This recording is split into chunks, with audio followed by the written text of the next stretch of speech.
Hello students, now we are going to study the competent host.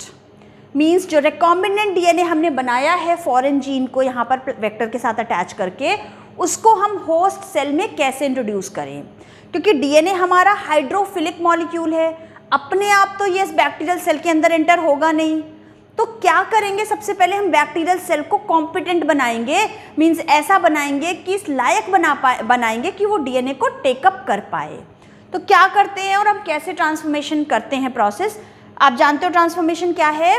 हम जब gene of interest को vector के साथ अटैच करते हैं तो ये रिकॉम्बिनेंट डीएनए बन गया, इस रिकॉम्बिनेंट डीएनए को होस्ट में डालते हैं तो ये ट्रांसफॉर्मेशन है।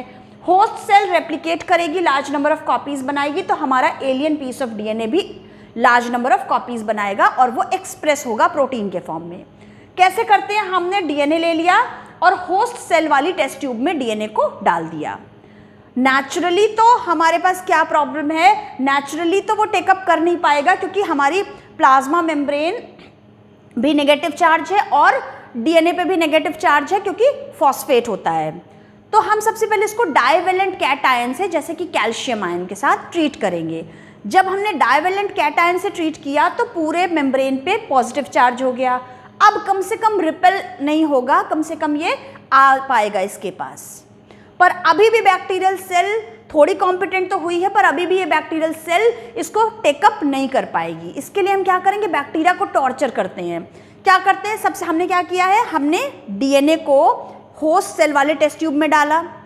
उस होस्ट सेल में डीएनए को डालकर हम इंक्यूबेट करते हैं। सबसे पहले आइस में दिया, बैक्टीरिया बेचारा ठिठुरने लगा, तुरंत उसको निकाल के हमने हीट शॉक दिया।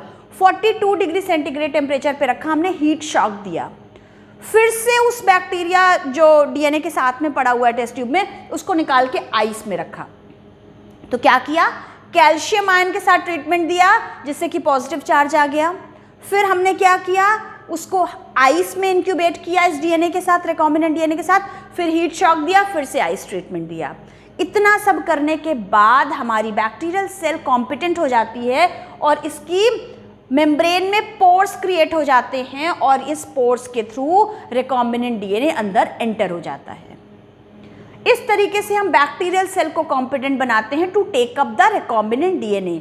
और इस बैक्टीरिया को फिर हम कल्चर करते हैं, ग्रो करते हैं। आप जानते हो ना, कल्चर प्लेट में उसकी कॉलोनीज बनती हैं। फिर हमने जो पढ़ा था सिलेक्टेबल मार्कर्स, उसको यूज़ करके हम आइडेंटिफाई कर लेते हैं कि कौन से ट्रांसफॉर्मेंट है और कौन से नॉन ट्रांसफॉर्मेंट बैक्टीरिया हैं, और रिकॉम्बिनेंट नॉन रिकॉम्बिनेंट भी हम आइडेंटिफाई करके फाइनली जो ट्रांसफॉर्मेंट बैक्टीरिया है विद रिकॉम्बिनेंट डीएनए, उसकी ग्रोथ को हम अलाउ करते हैं और उसका लार्ज स्केल प्रोडक्शन करते हैं। लार्ज स्केल प्रोडक्शन हम अगले वीडियो में देखेंगे। तो इस तरीके से बैक्टीरियल सेल को हम ट्रांसफॉर्म करते हैं। अब हम एनिमल सेल में क्या करते हैं, बड़ा अच्छा मेथड है माइक्रो इंजेक्शन। अच्छा, जब भी इंजेक्शन वर्ड आएगा तो आपके दिमाग में क्या आता है, एनिमल या ह्यूमन बीइंग। इंजेक्शन हम किसको देते हैं, ह्यूमन बीइंग्स या एनिमल्स को। तो माइक्रो इंजेक्शन याद रखोगे कि एनिमल सेल में यूज करते हैं। मेथड क्या करते हैं, हम एक सेल को इस तरह से होल्ड रखते हैं और फिर एक माइक्रो इंजेक्शन के थ्रू, यहाँ पर देखो how beautifully it is shown, एक माइक्रो इंजेक्शन के थ्रू सेल की मेम्ब्रेन को पेनिट्रेट करते हुए डायरेक्टली उसके न्यूक्लियस में लाते हैं और न्यूक्लियस के अंदर उस डीएनए को छोड़ देते हैं। किस डीएनए को, रिकॉम्बिनेंट डीएनए को। तो माइक्रो इंजेक्शन का मेथड है एनिमल सेल के लिए, जहां पर हम एनिमल सेल के न्यूक्लियस के अंदर माइक्रो इंजेक्शन के हेल्प से रिकॉम्बिनेंट डीएनए इंट्रोड्यूस कर देते हैं। अब प्लांट सेल के लिए मेथड है बायोलिस्टिक या जीन गन। जब भी गन से बम्बार्डमेंट करने की बात आएगी तो गन हम किसके लिए यूज़ कर पाएंगे, एनिमल सेल के लिए तो नहीं, डेलिकेट सी होती है, तो एनिमल सेल के लिए नहीं। हाँ, प्लांट्स में थोड़ी क्रुएलिटी कर सकते हैं, कोई बात नहीं। प्लांट सेल में सेलुलोज की टफ सेल वॉल है, प्लांट्स थोड़े रफ एंड टफ हैं। तो जीन गन, आप याद रखो कि गन हम किस में बम्बार्ड कर रहे हैं, प्लांट सेल में। ये आप याद रखोगे, इस तरह से गन होती है। प्लांट्स ऐसे लीफ को हमने होल्ड किया है, सेल के अंदर इस तरह से हम बॉम्बार्ड करेंगे। क्या चीज़ की बुलेट लेते हैं हम बुलेट लेते हैं गोल्ड और टंगस्टन, या गोल्ड की या टंगस्टन की, जो कि इनएक्टिव हैं, इनर्ट हैं। इनएक्टिव गोल्ड या टंगस्टन की हमने बुलेट ली और उस बुलेट के ऊपर हमने डीएनए, रिकॉम्बिनेंट डीएनए की कोटिंग कर दी, ठीक है। तो ये इस तरह से गन होती है। यहाँ पर देखो गोल्ड या टंगस्टन की हमने कोटिंग कर दी, गोल्ड या टंगस्टन की बुलेट ली है जिसके ऊपर डीएनए, रिकॉम्बिनेंट डीएनए हमने अपना रैप कर दिया है। क्या किया जाता है, this plant cell is bombarded with high velocity micro particles of gold and tungsten. आपको पता है ना, बुलेट जब हम चलाते हैं तो बहुत ही हाई वेलोसिटी के साथ जाती है और पेनिट्रेट कर देती है। तो plant cells are bombarded with high velocity micro particles of gold और tungsten coated with recombinant DNA. तो ये जब गन जाके पेनिट्रेट करती है बुलेट अंदर, सेल के न्यूक्लियस के अंदर जाकर उस डीएनए को छोड़ देती है वहाँ पर, तो वो डीएनए जाकर होस्ट सेल के डीएनए में इंट्रोड्यूस हो जाएगा। इतना एग्जैक्ट नहीं होता है, ये थोड़ा ट्रायल एंड एरर मेथड है। तो इस तरीके से हम इसको यूज़ करते हैं। हमने क्या देखा, बैक्टीरियल सेल में क्या किया, एनिमल सेल में क्या किया, प्लांट सेल में क्या किया।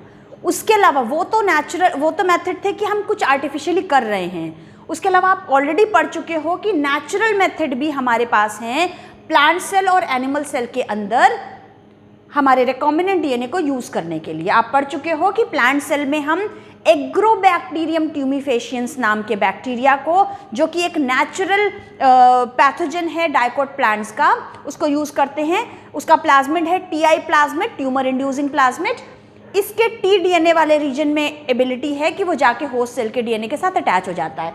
तो इस की जगह पर जीन ऑफ इंटरेस्ट लगा देते हैं, तो ये नेचुरली जाकर उस होस्ट सेल में अपना जीन ऑफ इंटरेस्ट इंट्रोड्यूस कर देगा। हम इसको डिसआर्म्ड कर देते हैं दोनों को ही। डिसआर्म्ड का मतलब ये हाथ मुझे दे दे ठाकुर नहीं है। डिसआर्म्ड का मतलब है आर्म्स यानी इसके वेपन्स को हम डिस्ट्रॉय कर रहे हैं। क्या है इसके वेपन्स, हम में डिजीज कॉज करने की एबिलिटी, उसको हम डिस्ट्रॉय कर रहे हैं। और सिर्फ ये जाएगा अपनी नेचुरल एबिलिटीज़ को इंट्रोड्यूस कराने वाला करेगा, डिजीज़ नहीं कॉज करेगा। तो हमारे लिए नेचुरल वेक्टर हो जाएगा, ये हमारे लिए एक नेचुरल जेनेटिक इंजीनियर है। प्लांट्स के केस में एग्रोबैक्टीरियम ट्यूमिफेशियंस और एनिमल के केस में रेट्रोवायरस। तो हम इन वेक्टर्स को यूज़ करते हुए भी होस्ट सेल के अंदर रिकॉम्बिनेंट डीएनए इंट्रोड्यूस करा सकते हैं।